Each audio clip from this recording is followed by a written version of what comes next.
नमस्कार, news and competition के रगड़ चैनल में आपका स्वागत है। देखते हैं उत्तराखंड की 10 महत्वपूर्ण खबरें। उत्तराखंड की महिला को आरक्षण रोक हटी। 1.25 लाख महिलाओं को बनाएंगे लखपति दीदी धामी। पेंशन योजना के लिए 15,000 की समय सीमा खत्म। भर्ती के नाम पर धोखाधड़ी में 2 धरे। पूर्व डीजीपी सिद्धू की गिरफ्तारी पर रोक। 3 बार बदला ठोको स्क्वाड का नाम। सरकार महिलाओं के हित के लिए कटिबद्ध, सीएम धामी। आयोग में अब भर्तियों की प्रक्रिया जल्द होगी शुरू। 1064 पदों में भर्ती का रास्ता खुलेगा। राज्य में महिला हितों पर आंच नहीं आने देंगे, महेंद्र भट्ट। उत्तराखंड में 50% घट गए हैं कश्मीरी छात्र। खेलों को लेकर सरकार गंभीर, आर्या। बेखौफ अपराधियों पर नकेल कसने को 100 विशेष जवान उतारे। 2 जिलों की पुलिस की लड़ाई में भागे अपराधी। स्मार्ट सिटी की जगह क्राइम सिटी बन गया है तराई भाबर। कोरोना वायरस कम होते ही नैनीताल के होटलों में बड़ी शराब की मांग। शिक्षा विभाग की 3 दिवसीय एथलेटिक और सांस्कृतिक प्रतियोगिता में हल्द्वानी के एथलीटों के नाम रहा पहला दिन। शिक्षकों की ओडी लिमिट बढ़कर 35 लाख। उत्कृष्ट योगदान के लिए 10 को सम्मानित। 3 से 18 साल तक के बच्चों का होगा सर्वे। हाईकोर्ट विस्थापन के विरोध में नैनीताल में निकलेगा जुलूस। हल्द्वानी में धूमधाम से मनाया गया इगास पर्व। पुरानी पेंशन के लिए उत्तराखंड में आंदोलन होगा तेज। सुप्रीम कोर्ट ने उत्तराखंड सिविल सेवा परीक्षा में राज्य की मूल निवासी महिलाओं को 30% आरक्षण देने वाले 2006 के एक शासकीय आदेश जियो पर उच्च न्यायालय द्वारा लगाई गई रोक शुक्रवार को हटा देगी। इसे राज्य की मूल निवासी महिलाओं को मिलने वाले आरक्षण का रास्ता साफ हो गया है। जस्टिस एस ए नजीर और बी रामा सुब्रमण्यम ने हाईकोर्ट फैसले पर रोक लगाते हुए इस मामले में याचिकाकर्ताओं को नोटिस जारी किया और जवाब मांगा। राज्य सरकार की दलील संविधान में अनुमति। उत्तराखंड सरकार ने उच्च न्यायालय के 24 अगस्त 2022 के आदेश के खिलाफ शीर्ष न्यायालय में एसएलपी दायर की थी। राज्य सरकार ने कहा कि हाईकोर्ट ने 2006 के जियो पर रोक पर प्रथम दृष्टया यह देकर लगाई कि सरकार का आदेश संविधान के अनुच्छेद 16(2) का उल्लंघन है। इसके अलावा हाईकोर्ट ने अंतरिम आदेश में याचिकाकर्ताओं को अंतिम राहत दी थी, वह भी तब जब प्रथम दृष्टया केस बनता ही नहीं। यह आदेश इस आधार पर निरस्त होना चाहिए कि सॉलिसिटर जनरल तुषार मेहता और वंशज शुक्ला ने दलील दी कि हाईकोर्ट ने यह नहीं देखा कि 2006 के जियो को 15 साल तक किसी ने चुनौती नहीं दी। इस आदेश में निवास स्थान पर भौगोलिक वर्गीकरण किया गया है, जिसकी संविधान में अनुमति है।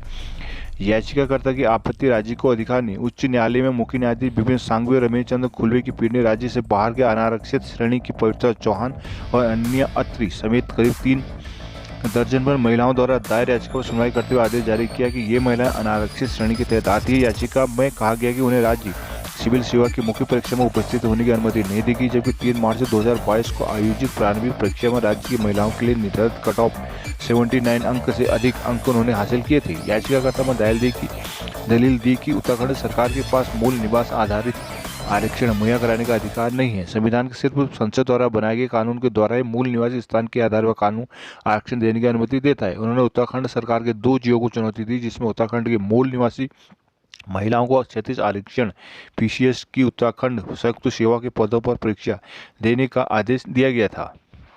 सीएम पुष्कर सिंह धामी ने कहा कि स्वयं सहायता समूह के जरिए आजीविका कमा रही महिलाओं को सरकार प्रोत्साहित करेगी। वर्ष 2025 तक प्रदेश की 1.25 लाख महिलाओं को आमदनी को 1 लाख रुपए सालाना से बढ़ाते हुए उन्हें लखपति दीदी की श्रेणी में रखा जाएगा। शुक्रवार को हाथी बड़कला स्थित सर्वे ऑफ इंडिया के मैदान में आयोजित लखपति दीदी सम्मान समारोह में सीएम ने यह घोषणा की। कार्यक्रम का आयोजन राज्य स्थापना दिवस के क्रम में किया गया था। सीएम ने कहा कि इस लक्ष्य को हासिल करने के लिए सरकारी विभाग की योजनाओं से भी महिलाओं की एसएचजी से जोड़ा जाएगा। उन्होंने कहा कि महिला स्वयं सहायता समूह को 5 लाख तक का ऋण बिना ब्याज के दिया जा रहा है। वर्ष 2025 में उत्तराखंड 25 वर्ष का हो जाएगा। सरकार कोशिश करे कि अपने रजत जयंती वर्ष उत्तराखंड देश के सर्वश्रेष्ठ राज्यों में शुमार है। ग्राम विकास मंत्री गणेश जोशी ने कहा कि सीएम पुष्कर सिंह धामी के नेतृत्व में सरकार महिला सशक्तिकरण की दशा में तेजी से काम करे। यदि मातृ शक्ति सशक्त होगी तो पूरा समाज सशक्त होगा। लखपति दीदी योजना के माध्यम से राज्य की मातृ शक्ति को आर्थिक रूप से सशक्त बनाने के लिए हर प्रयास किए जाएंगे। इस मौके पर एसएचजी के माध्यम से अपनी आमदनी को 1 लाख रुपए से अधिक करने वाली महिलाओं को सम्मानित किया गया। उत्तराखंड हाईकोर्ट ने सरकारी जमीन पर कब्जा करने, पेड़ काटने के आरोपी पूर्व पुलिस महानिदेशक बीएस सिद्धू को गिरफ्तारी पर रोक लगा दी है। सिद्धू के खिलाफ देहरादून के थाना राजपुर में सरकारी जमीन में कब्जा करने, पेड़ काटने के आरोप में मुकदमा दर्ज हुआ है। इस मामले में सिद्धू ने हाईकोर्ट में याचिका दायर कर कहा कि इसी आरोप में उनके खिलाफ वर्ष 2013 में भी मुकदमा दर्ज हुआ था, जो विचाराधीन है। इसी मामले में पुनः मुकदमा दर्ज किया गया है। नियमानुसार एक आरोप में के लिए 2 मुकदमे नहीं दर्ज किए जा सकते। उन्होंने बीते 23 अक्टूबर को उनके खिलाफ दर्ज एफआईआर को निरस्त करने की मांग की। हाईकोर्ट के वरिष्ठ न्यायाधीश न्यायमूर्ति संजय मिश्रा की एकल पीठ ने मामले की सुनवाई के बाद उत्तराखंड के पूर्व डीजीपी सिद्धू की गिरफ्तारी पर रोक लगाते हुए उनसे जांच में सहयोग करने को कहा है। तराई भाबर में बीते दिनों तेजी से बड़े अपराधों पर काबू पाने के लिए शुक्रवार को डीआईजी कुमाऊं रेंज ने स्पेशल ऑपरेशन शुरू किया। शुरुआत में इसका नाम ठोको स्क्वाड रखा। कुछ देर में सोशल मीडिया पर इससे लेकर बवाल उठने लगे तो आनंद फाना नाम बदला गया। पूरे दिन में 3 बार इस खास अभियान का नाम बदला गया। शुक्रवार को हल्द्वानी में हुई पुलिस ब्रीफिंग में DIG Kumaon range doctor Nilesh Anand Bharne बढ़ते अपराधों को लेकर सख्त दिखे। उन्होंने कहा कि तराई भाबर में आपराधिक घटना को नियंत्रित करने के लिए 2 दिन तक स्पेशल अभियान चलेगा। इसमें पुलिस की कमी ना पड़े, इसके लिए अन्य जिलों से 100 पुलिस कर्मी बुलाए गए हैं। कहा कि सड़क पर पुलिस को चुनौती देने वालों पर अभियान के तहत तेजी से कार्रवाई होगी। महाराष्ट्र की तर्ज पर यह ठोको स्क्वाड काम करेगा। कुछ देर बाद सोशल मीडिया में इनके नाम को लेकर सवाल उठने लगे। इसके बाद अभियान का नाम स्पेशल स्क्वाड रखा गया। करीब 15 मिनट बाद फिर ऑपरेशन को एंटी न्यूसेंस स्क्वाड नाम दिया गया। रुद्रपुर दिनेशपुर थाना पुलिस ने सेना में अग्निवीर भर्ती कराने का झांसा देकर युवाओं से ठगी करने के आरोप में सेना के एक जवान समेत 2 युवाओं को गिरफ्तार किया है। गिरफ्तार युवाओं में करीब में एक 114 T territorial army Jat regiment का जवान है, वो छुट्टी पर आया था। पुलिस का दावा है कि दोनों आरोपी अभी तक 200 युवाओं से धोखाधड़ी कर चुके हैं, जबकि इसमें 50 युवा अपनी मेहनत के दम पर सेना में भर्ती हो गए थे। आरोपी जवान की तैनाती पुलिस के फर्रुखाबाद में बताई गई है। यूएस नगर के एसएसपी डॉक्टर मंजूनाथ टीसी ने शुक्रवार को पत्रकार वार्ता में बताया कि तपस पुत्र गोविंद मंडल निवासी प्रतापपुर नंबर 4 थाना नानक मत्ता ने विक्की मंडल पुत्र प्यारेलाल मंडल निवासी वार्ड नंबर 1 देवनगर शक्ति फार्म और उनके साथी पंकज सिंह पुत्र उत्तम सिंह निवासी ग्राम मछियाण थाना रीठा साहिब जिला चंपावत के खिलाफ पुलिस की तहरीर दी। इस पर सेना में अग्निवीर बतौर भर्ती कराने के नाम पर युवाओं से रुपये लेकर धोखाधड़ी करने का आरोप लगाया गया। आरोपियों के खिलाफ मुकदमा दर्ज कर एसओ दिनेशपुर अनिल उपाध्याय के नेतृत्व में 4 पुलिस टीमें गठित की गई। पुलिस ने दोनों आरोपियों को जगदीशपुर रोड दिनेशपुर से गिरफ्तार किया। विक्की मंडल से सेना का परिचय पत्र भी मिला है। मुख्यमंत्री पुष्कर धामी ने राज्य सरकार महिलाओं के हितों के रक्षा के कटिबद्ध है। उन्होंने महिला क्षतिज आरक्षण को लेकर हाईकोर्ट के आदेश पर सुप्रीम कोर्ट से रोक मिलने का स्वागत किया। राज्य सरकार ने 1 साल के भीतर सरकारी विभागों में 19,000 भर्तियों का लक्ष्य रखा है। शुक्रवार को महिला आरक्षण पर सुप्रीम कोर्ट का फैसला आने के बाद सीएम धामी ने त्वरित टिप्पणी की। सीएम धामी की मंजूरी के बाद ही महिला आरक्षण को यथावत रखने के लिए राज्य सरकार ने सुप्रीम कोर्ट में एसएलपी दायर की थी, जिस पर सुप्रीम कोर्ट ने उच्च न्यायालय के आदेश पर स्टे दिया है। मुख्यमंत्री ने सुप्रीम कोर्ट के प्रदेश की महिलाओं के हित में किए गए फैसले का स्वागत किया। कहा कि हमारी सरकार प्रदेश की महिलाओं के हितों के लिए रक्षा के लिए कटिबद्ध है। राज्य सरकार ने महिला आरक्षण को यथावत बनाए रखने के लिए आदेश जारी करने के लिए पूरी तैयारी कर ली है। इसके साथ ही सुप्रीम कोर्ट में भी समझ से अपील करके प्रभावी पैरवी सुनिश्चित की। सीएम धामी ने पहले साफ कर चुके हैं कि 1 वर्ष के भीतर सरकार ने विभिन्न सरकारी विभागों 19,000 नई भर्तियों का फैसला किया है। ताज़ा आदेश के बाद अब इन भर्तियों में तेजी आने की उम्मीद है। दरअसल पहले उत्तराखंड अधीनस्थ सेवा चयन आयोग भर्ती घपला, फिर हाईकोर्ट के 30% महिला आरक्षण पर रोक के बाद भर्ती प्रक्रिया थम गई है, जिससे बेरोजगार अभ्यर्थियों में आक्रोश पनप रहा था। लेकिन अब फिर भर्तियों की राह जोड़ पकड़ रही है। उत्तराखंड के मूल की महिलाओं को 10% क्षतिज आरक्षण रद्द करने के नैनीताल हाईकोर्ट के आदेश पर सुप्रीम कोर्ट से स्टे के बाद उत्तराखंड लोक सेवा आयोग 1064 पदों पर भर्ती प्रक्रिया शुरू करेगा। महिला आरक्षण पर हाईकोर्ट की रोक से उत्तराखंड लोक सेवा आयोग में 7 भर्ती प्रक्रियाएं बीच में ही रुक गई थी। उत्तराखंड लोक सेवा आयोग के अनुसार महिला आरक्षण पर हाईकोर्ट की रोक के चलते आयोग में सहायक अभियोजन अधिकारी के 63 व राजकीय महिला महाविद्यालय में असिस्टेंट प्रोफेसर के 455 पद, खान अधिकारी और सहायक भू वैज्ञानिक के 8 पद, वन विभाग के अंतर्गत वन क्षेत्र अधिकारी के 46 पद, विभिन्न विभागों में सहायक अभियंता के 170 पद, पीसीएस 2021 के 313 पद और पीसीएस जे 13 पदों पर भर्ती प्रक्रिया प्रभावित हुई थी। उत्तराखंड लोक सेवा आयोग के सचिव गिरिधार सिंह रावत ने बताया कि महिला आरक्षण में सुप्रीम कोर्ट के स्टे के बाद 7 भर्ती प्रक्रिया प्रभावित हुई। इस संबंध में उच्च अधिकारियों और शासन से मिले निर्देश के क्रम से जल्द कार्रवाई शुरू की जाएगी। खेलने से शरीर के साथ मन भी स्वस्थ रहता है। ऐसे में सरकार खेलों को लेकर बेहद गंभीर है। खिलाड़ियों को हर तरह से बढ़ावा और प्रोत्साहन दिया जाएगा। ये बात खेल मंत्री रेखा आर्या ने शुक्रवार को परेड ग्राउंड स्थित बहुउद्देशीय क्रीड़ा हॉल में शुरू हुई मास्टर ओपन बैडमिंटन प्रतियोगिता के शुभारंभ पर कही। उन्होंने कहा कि एसोसिएशन का ये आयोजन वाकई सराहनीय है। ऐसे आयोजनों से निश्चित रूप से खिलाड़ियों को प्रतिभा दिखने के साथ ही उनका स्वस्थ शरीर और निरोगी रहता है। 7 वंडर्स बैडमिंटन एसोसिएशन की ओर से आयोजित इस टूर्नामेंट में उत्तराखंड, उत्तर प्रदेश, हिमाचल, चंडीगढ़, जम्मू कश्मीर, बिहार, पश्चिमी बंगाल के खिलाड़ी भाग ले रहे हैं। इस अवसर पर अध्यक्ष IC चावला, उपाध्यक्ष संतोष कुमार शाह, सचिव सुशील बहुगुणा, मनमोहन सिंह और ज्योति शाह सहित कई खिलाड़ी मौजूद रहे। हल्द्वानी और उधमसिंह नगर में कुमाऊं पुलिस का 7 दिवसीय एंटी न्यूसेंस स्क्वाड अभियान शुक्रवार से शुरू हो गया। अभियान के तहत कुमाऊं भर के 100 विशेष पुलिसकर्मी तराई भाबर में अपराध नियंत्रण के लिए उतारे गए हैं। ये पुलिसकर्मी शहर के गली कूचों को छानकर संदिग्धों अपराधियों के खिलाफ कार्रवाई करेंगे। खासकर छेड़खानी नशा करने वालों के खिलाफ सख्त कार्रवाई की जाएगी। DIG ने अभियान का शुरुआत करते हुए टीमों को दिशा निर्देश दिए हैं। हल्द्वानी से लेकर उधमसिंह नगर में लगातार हो रही आपराधिक घटनाएं दोनों जिलों की पुलिस के लिए सरदर्द बन गई है। हल्द्वानी में 14 घंटे के भीतर 2 बड़ी वारदातों में बदमाशों ने पुलिस को चुनौती दी। लगातार बढ़ रही घटनाओं को लेकर कुमाऊं DIG डॉक्टर नीलेश आनंद भरणे ने शुक्रवार को हल्द्वानी कोतवाली सभागार में पुलिस कर्मियों को ब्रीफ किया। उन्होंने कहा कि तराई भाबर में अपराध रोकने के 7 दिवसीय एंटी न्यूसेंस स्क्वाड ऑपरेशन शुरू किया गया। इसके लिए 10 टीमों का गठन किया गया। प्रत्येक टीम में दरोगा के नेतृत्व में 10 पुलिसकर्मी शामिल किए गए हैं। टीमें पार्क, बाजारों में छेड़खानी करने और नशा बेचने वालों पर कार्रवाई करेगी। जिस कुख्यात बदमाश मनोज अधिकारी की धरपकड़ के लिए पुलिस की टीमें 24 घंटे से यहां वहां की खाक छान रही थी, उसी बदमाश के भागने में पुलिस का ही अहम योगदान रहा। 2 जिलों की पुलिस के बीच आपसी समन्वय की कमी के चलते कुख्यात बदमाश मनोज अपने साथी के साथ भागने में कामयाब रहा। आरोप है कि बुधवार रात मनोज अधिकारी ने शहर के प्रतिष्ठित ज्वेलर राजीव वर्मा को फायर झोंका। घटना के बाद देखते मनोज अधिकारी मौके से फरार हो गया, जिससे शहर में सनसनी और पुलिस प्रशासन में हड़कंप मच गया। खुलेआम ज्वेलर पर जानलेवा हमले होने से सुरक्षा बेसम तमाम सवाल उठने लगे। नैनीताल पुलिस ने तत्काल कार्रवाई करते हुए मनोज की गिरफ्तारी को 2 टीमें का गठन कर धरपकड़ शुरू कर दी। सूत्रों के मुताबिक मनोज को तलाशते हुए नैनीताल पुलिस रुद्रपुर के बरा नामक स्थान तक पहुंच गई। नैनीताल पुलिस को पुख्ता जानकारी थी कि मनोज अपने साथियों के साथ यहीं छुपा है, लेकिन नैनीताल पुलिस दबिश देकर बदमाशों को दबोचती। इससे पहले उधमसिंह नगर पुलिस ने मौके पर पहुंचकर बदमाशों के साथ मुठभेड़ शुरू कर दी। मुठभेड़ में एक बदमाश घायल हो गया, जबकि दूसरे को गिरफ्तार कर लिया गया, लेकिन मुख्य आरोपी मनोज अधिकारी अपने साथी के साथ भागने में सफल रहा। मनोज के भागने के पीछे उधमसिंह नगर पुलिस की जल्दबाजी बताई जा रही है। बताया जा रहा है कि उधमसिंह नगर पुलिस समझबूझ और नैनीताल पुलिस के साथ समन्वय बिठाकर कार्रवाई करती तो मनोज को दबोचा जा सकता था।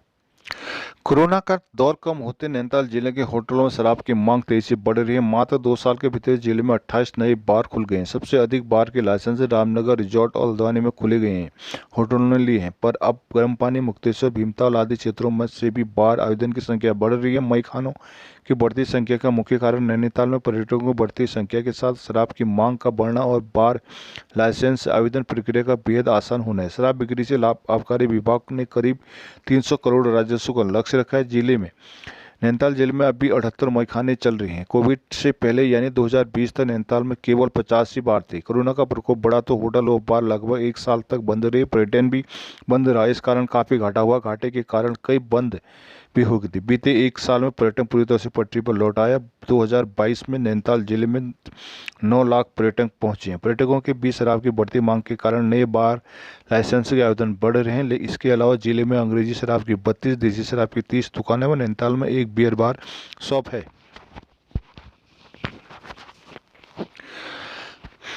कुमाऊं का तराई भाबर क्षेत्र स्मार्ट सिटी के बजाय क्राइम सिटी बनने की ओर तेजी से आगे बढ़ रहे हैं। जिस सप्ताह से अपराध बढ़ रहा है, इसे लगता है कि आने वाले समय में पुलिस के सामने और अधिक चुनौतियां पैदा होने वाली हैं। हल्द्वानी और उधमसिंह नगर में अपराध, गंदगी, रंगदारी आम बात है। आए दिन यहां धमकाने और रंगदारी मांगने के मामले सामने आ रहे हैं। बीते कुछ सालों से तराई भाबर में गोलीकांड के साथ हत्याओं का ग्राफ भी तेजी से बढ़ा है। US नगर की बात करें तो यहाँ अक्टूबर में ही बदमाशों ने 3 हत्याएं कर दी, जबकि 1 साल अब तक 38 मर्डर हो चुके हैं, जबकि हल्द्वानी में 14 घंटे के भीतर 2 बड़ी वारदातों को बदमाशों ने अंजाम दिया। इस साल 18 जवानों को अपनी जान गंवानी पड़ी। बीते बुधवार रात सराफा कारोबारी पर फायर जोकर बदसर फायर हो गए, जबकि इसके कुछ समय बाद ही मुखानी के कालिका कॉलोनी में अज्ञात बदमाश ने पुलिसकर्मी की पत्नी की दिन दहाड़े हत्या कर दी। नैनीताल जिले में शिक्षा विभाग की 3 दिवसीय जिला स्तरीय एथलेटिक साहित्यिक और सांस्कृतिक प्रतियोगिता शुरू हो गई। अलग अलग आयु वर्ग की दौड़ में मनोज, पूनम, दीपक, खुशी, करण और निशा सबसे बेहतरीन धावक बने। पहला दिन उखलकांडा, हल्द्वानी और रायगढ़ के एथलीटों के नाम रहा। हल्द्वानी के बद्रीपुरा स्थित स्पोर्ट स्टेडियम में आयोजित एथलेटिक प्रतियोगिता का शुभारंभ मुख्य अतिथि भीमताल विधायक राम सिंह खेड़ा, विशिष्ट अतिथि भाजपा प्रदेश सह कोषाध्यक्ष साकेत अग्रवाल और एमबी इंटर कॉलेज के प्रबंधक बिंदेश गुप्ता ने संयुक्त रूप से किया। सभी 8 विकास खंडों के प्रतिभागी बच्चों ने मार्च पास्ट के साथ मुख्य अतिथि की सलामी दी। राजकीय बालिका inter college Haldwani, Khalsa national बालिका इंटर कॉलेज हल्द्वानी, ललित आर्य महिला इंटर कॉलेज हल्द्वानी के छात्रों ने वंदना, स्वागत गीत, कुमाऊनी, गढ़वाली नृत्य, वाटिका की सुंदर प्रस्तुति दी। प्रतियोगिता के विजेताओं को अतिथियों ने मेडल प्रदान किए। प्रतियोगिताओं कोचिंग स्टाफ के भोजन की व्यवस्था एमबी इंटर कॉलेज के पूर्व व वर्तमान छात्रों द्वारा की जा रही है। इस मौके में मुख्य संयोजक मुख्य शिक्षा अधिकारी नैनीताल के.एस. रावत, सह संयोजक BEO Haldwani Harendra Kumar Mishra, MB inter college के प्रधानाचार्य डाके पंत समेत कई ने उत्साहवर्धन किया। हल्द्वानी जिले में इस बार 3 से 18 साल तक की उम्र वाले सभी बच्चों का सर्वे होगा। इसके लिए प्राथमिक, जूनियर और माध्यमिक स्कूलों में पढ़ाने वाले शिक्षकों की ड्यूटी लगाएगी। इसे लेकर रामनगर, हल्द्वानी और कोटाबाग के शिक्षकों को आज बैठक धौलाखेड़ा स्थित बीआरसी सभागार में होगी। बच्चों की शिक्षा में गुणवत्ता सुधार और ड्रॉप आउट बच्चों की संख्या जानने को केवल 6 से 14 साल तक के बच्चों का ही सर्वे किया जाता है। 18 साल की उम्र के दिव्यांग बच्चों को ही सर्वे में शामिल किया जाता है, लेकिन सर्व शिक्षा अभियान के समग्र शिक्षा अभियान बनने के बाद से कई बदलाव हुए। इनमें से कई बदलाव इस बार की बाल गणना में भी शामिल होंगे। शिक्षा विभाग के अनुसार इस बार सर्वे में 3 से 18 साल तक की उम्र के बच्चों का सर्वे किया जाएगा। साथ ही इंटर कॉलेज के शिक्षकों को भी बाल गणना में लगाया जाएगा। नैनीताल जिले में रामनगर, हल्द्वानी और कोटाबाग ब्लॉक के बाल गणना समन्वयकों की बैठक आज हल्द्वानी में मुख्य शिक्षा अधिकारी के.एस. रावत की मौजूदगी में होगी। समन्वयकों की बैठक भीमताल स्थित मुख्य शिक्षा अधिकारी कार्यालय के सभागार में 9 नवंबर को बुलाई गई है।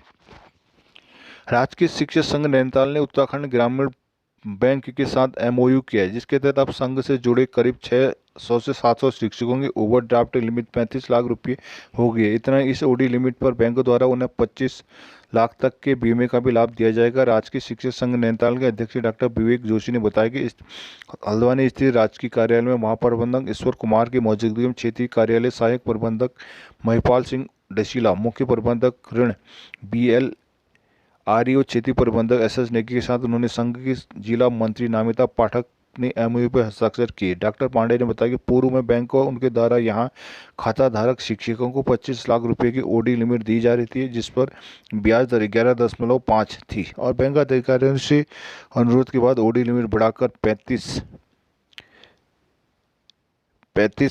लाख रुपए और ब्याज घटाकर 9.85 तक कर दिया गया है।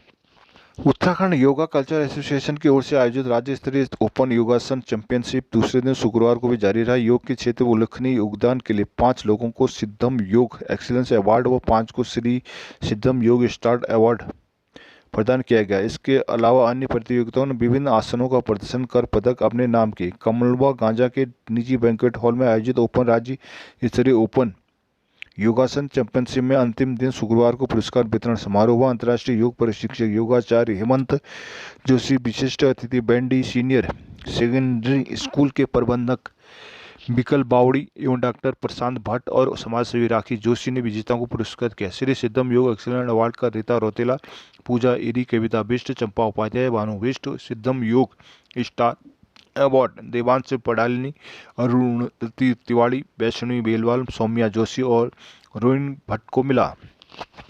नैनीताल से हाईकोर्ट को मैदानी क्षेत्र में विस्थापित हो को लेकर अधिवक्ता विरोध कर रहे हैं। उत्तराखंड अधिवक्ता संयुक्त मोर्चा के तत्वाधान में मंगलवार को राम सेवक सभा से जुलूस निकाला जाएगा, जिसमें नैनीताल के लोगों के साथ हाईकोर्ट व जिला कोर्ट के अधिवक्ता भी शामिल होंगे। उत्तराखंड अधिवक्ता संयुक्त मोर्चा के संयोजक दुर्गा सिंह मेहता ने बताया कि शुक्रवार को हाईकोर्ट बार सभागार में बैठक का आयोजन पूर्व अध्यक्ष सैयद नदी मून की अध्यक्षता में किया गया, जिसमें कोर्ट शिफ्टिंग के विरोध में 8 नवंबर को होने वाली विरोध प्रदर्शन का सफल बनाने पर चर्चा हुई। अधिवक्ताओं ने इस समर्थ प्रदर्शन में शामिल होकर हाईकोर्ट शिफ्टिंग के निर्णय का विरोध करने का ऐलान किया है। हल्द्वानी में शुक्रवार को घरों में धूमधाम से इगास पर्व मनाया गया। लोगों से सुबह घरों की साफ सफाई पर सजावट की, इसके बाद मीठे पकवान बनाकर देवी देवताओं की पूजा अर्चना की। इस दौरान महिलाओं ने पारंपरिक वेशभूषा में दिखाई दिए। इसके बाद भिगोए हुए चावलों को पीसकर अप्पड़ बनाया गया। शहर में ग्राम करियाल, जौलसाल, कुसुमखेड़ा, पीलाकोठी समेत कई इगास पर्व पूरी दिवाली मनाया जाता है। लोगों ने घरों में और मंदिरों को दुल्हन की तरह सजाया और अपना परंपरा अनुसार पूजा पाठ की। सुबह महिलाओं ने मिलजुल कर सबके घरों में अप्पड़ बनाए, फिर शाम को घर को दियों से रोशन कर पूजा अर्चना की। इसके बाद बच्चों ने पटाखे भी जलाए, साथ ही मंगल गीत व जागर भी गाए। मंदिर में अनाज छींटने वाले सूप में लक्ष्मी नारायण की गन्ने की प्रतिमा बनाते हुए खील, बतासे, मिष्ठान चढ़ाए। गौरीशंकर कांडपाल ने बताया कि श्री विष्णु भगवान के चिर निद्रा से जागृत होने तक उनके घर में आगमन के स्वागत के लिए यह पूजा अर्चना देवोत्थान एकादशी के दिन प्राचीन काल से होती आ रही है। वही वर्ष बिहार बैठोलिया नंबर 1 में पूनम और गौरीशंकर कांडपाल के घर आयोजित पूजा पाठ में पुष्पा संगरौला, माया फरत्याल, प्रणय कांडपाल ने भगवान विष्णु और लक्ष्मी जी की पूजा अर्चना करते हुए भजन कीर्तन गाए। अल्मोड़ा मेडिकल कॉलेज में राज्य कोटे के तहत दूसरे दिन शुक्रवार को काउंसलिंग जारी रही। अलग अलग जिलों से 4 अभ्यर्थी काउंसलिंग में पहुंचे। गुरुवार से मेडिकल कॉलेज में राज्य कोटे की 85 सीटों के लिए काउंसलिंग शुरू हुई। हालांकि पहले दिन एक भी अभ्यर्थी काउंसलिंग में नहीं पहुंचा। उधर दूसरे दिन 4 अभ्यर्थी काउंसलिंग में पहुंचे, जिनके प्रमाण पत्रों की जाँच की गई। बीते माह ही कॉलेज को एमसी की ओर से दूसरे सत्र की मान्यता प्रदान मिली थी, जिसके बाद कॉलेज प्रशासन दूसरे सत्र की तैयारी में जुट गया था। वर्तमान में कॉलेज पहले सत्र में 99 विद्यार्थी एमबीबीएस की पढ़ाई कर रहे हैं। वहीं अब राज्य कोटे की काउंसलिंग की तिथि भी बढ़ा दी गई। अधिकारियों ने बताया कि पहले 6 नवंबर तक ही काउंसलिंग होनी थी, लेकिन अब 9 नवंबर तक काउंसलिंग होगी। पुरानी पेंशन बहाली राष्ट्रीय आंदोलन NMOPS से राजकीय शिक्षक संघ भी जुड़ गया है। OPS ने साफ किया कि उत्तराखंड में भी पुरानी पेंशन व्यवस्था को लागू किया जाएगा। इसके लिए कर्मचारियों को एकजुट किया जाएगा।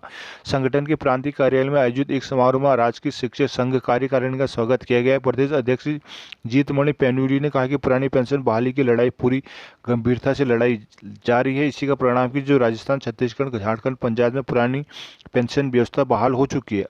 जल्द आंध्र, तमिलनाडु, तेलंगाना में पुरानी पेंशन बहाल की जाएगी। हिमाचल और गुजरात की चुनाव में भी पुरानी पेंशन बहाली एक अहम मुद्दा है। राजकीय शिक्षक संघ ने भी पुरानी पेंशन बहाली के आंदोलन में बढ़ चढ़कर भाग लेने पर जोर दिया। कहा कि इस मुहिम को आगे बढ़ाया जाएगा। महासचिव मुकेश रतूड़ी ने कहा कि राज्य के अधिकतर कर्मचारी संगठन एकजुट हो गए हैं। यह हर्षवर्धन जमलोकी, सूर्य सिंह पवार, हेमलता कजारिया मौजूद थे।